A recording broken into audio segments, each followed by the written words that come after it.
What if Takeo Kamado, the younger brother of Tanjiro, was a demon instead of Nezuko? How would the story of the Demon Slayer have unfolded in such a scenario? Maybe Takeo as a demon would have completely different abilities and personality from Nezuko. Or maybe Demon Takeo could prove to be a powerful ally to the Demon Slayer core, with his sword skills and aggressive nature. Another darker conclusion to this story could be Muzan successfully manipulating Takeo into betraying and killing Tanjiro, leading the demons to victory. Well, I found 3 interesting theories on how the story of Demon Slayer would have progressed if it was Takeo in place of Nezuko.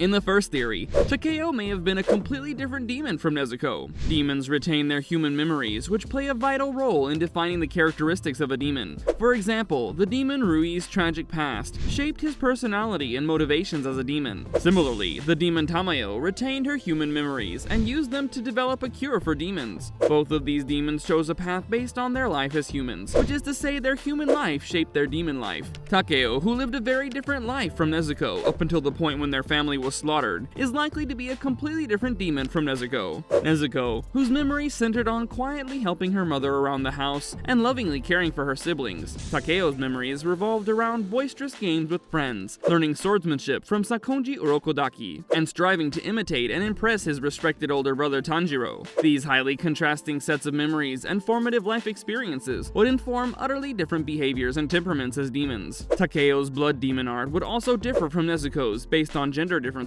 Nezuko developed an ability to ignite her blood into explosive flames, but Takeo may exhibit power over water or ice instead, complementing his passionate nature with a colder power. He may be able to manipulate moisture in the air or freeze enemies in place by dropping the temperature around them. Combining water and fire techniques could result in scalding steam attacks, where Nezuko's compassion allowed her to resist the demon impulse to kill and even protect humans. Takeo may have fully embraced the killer instinct, due to his more unruly personality as an adolescent boy, and lack of the maternal warmth that characterized Nezuko. Takeo's demon abilities would be wholly distinct from Nezuko, manifesting from his unique memories and inclinations while human. He may tap into his recollection of swordsman training to generate sharp-edged water or ice abilities to slice enemies apart. The rambunctious energy of his youth could translate into electrified abilities to shock and incapacitate foes. His deep admiration for Tanjiro could compel Takeo as a demon to challenge and test his brother's skill through ruthless attacks. More crucially, Takeo lacked the strong familial bond and devotion that Nezuko felt for Tanjiro and her siblings. Those human feelings enabled Nezuko to retain fragments of her humanity past demonic transformation. But Takeo's less mature sentimental attachments and underdeveloped empathy as a young boy would leave his demon form completely consumed by bloodlust. This theory is strongly supported by real-world psychology and Demon Slayer narrative examples. This was only one of the 3 theories. In the second theory, Takeo might have been more helpful for the Demon Slayer core, provided he decides to side with humanity. The idea that Demon Takeo could prove more useful to the Demon Slayer core than Nezuko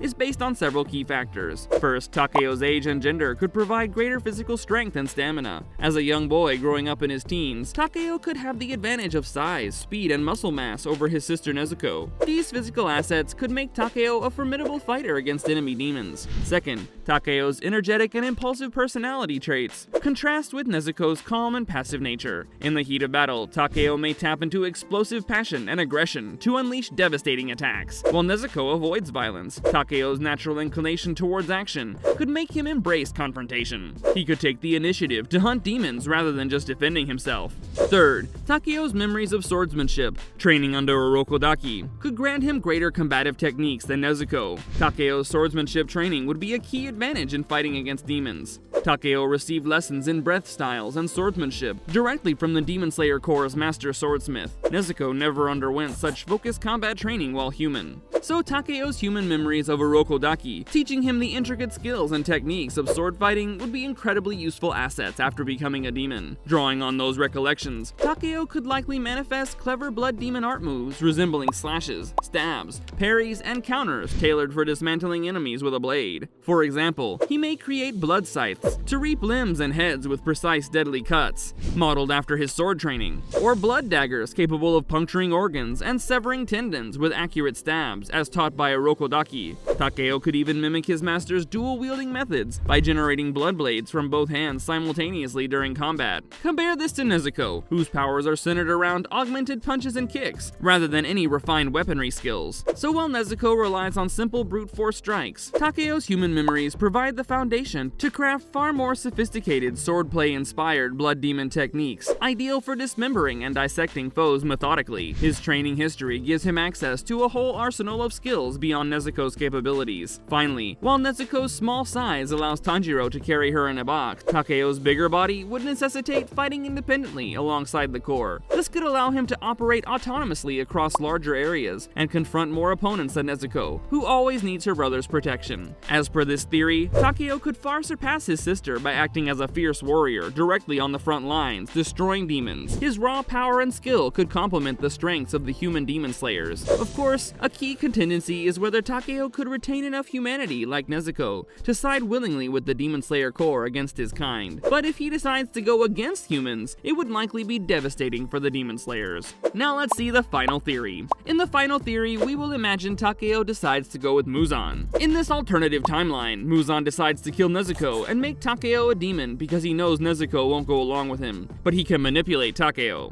Muzan's centuries of experience gave him keen insight into human nature. He discerned that Nezuko's compassion made her resistant to demonic corruption, but the younger, more impetuous Takeo could be more easily influenced. So Muzan pragmatically slayed Nezuko and converted Takeo into a demon. Muzan could manipulate Takeo into staying undercover with Tanjiro, while secretly reporting back to the demons. This allows Takeo to function as a deadly assassin from within the Demon Slayer core. Muzan now has an embedded spy close to Tanjiro, capable of subverting the core through espionage and strategic attacks. Takeo's intimate knowledge of the core's inner workings proves invaluable, as he covertly feeds details to Muzan that undermine the unity and security of the organization. Takeo's inside knowledge of the pillars and core let Muzan exploit all their weaknesses. Takeo can advise Muzan on the exact methods needed to counter each pillar's breathing style and blood demon art. His intelligence renders the pillar's secret techniques useless. Muzan could also manipulate Takeo's personal history with Tanjiro to make him believe that Tanjiro is bad. Muzan could trick him into believing that he must kill Tanjiro.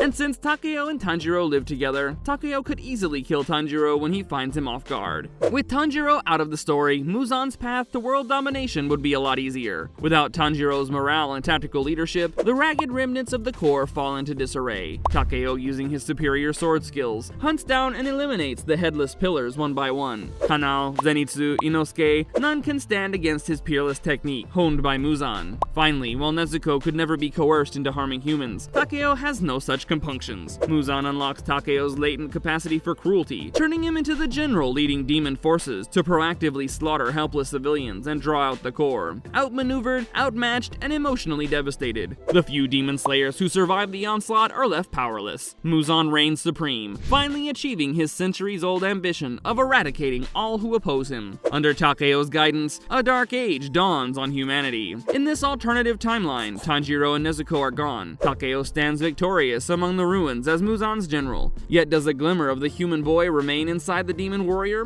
Could Tanjiro's memories awaken the brotherly bond not even Muzan could totally sever? But without Tanjiro's inspiring leadership, does any spark remain to ignite the resistance and set Takeo on the path of redemption? The future is uncertain. One thing is clear, this tragic story will end very differently than the one we know. How it concludes remains yours to imagine. So what do you think is the most probable way the story of the Demon Slayer would have unfolded if Takeo was turned into a demon instead of Nezuko? Do let me know in the comments below. And what if Hanako was turned into a demon? Well, that's the subject of another video. In the meantime, you can check out this other cool anime video that's appearing on your screen. Go on, click it and see.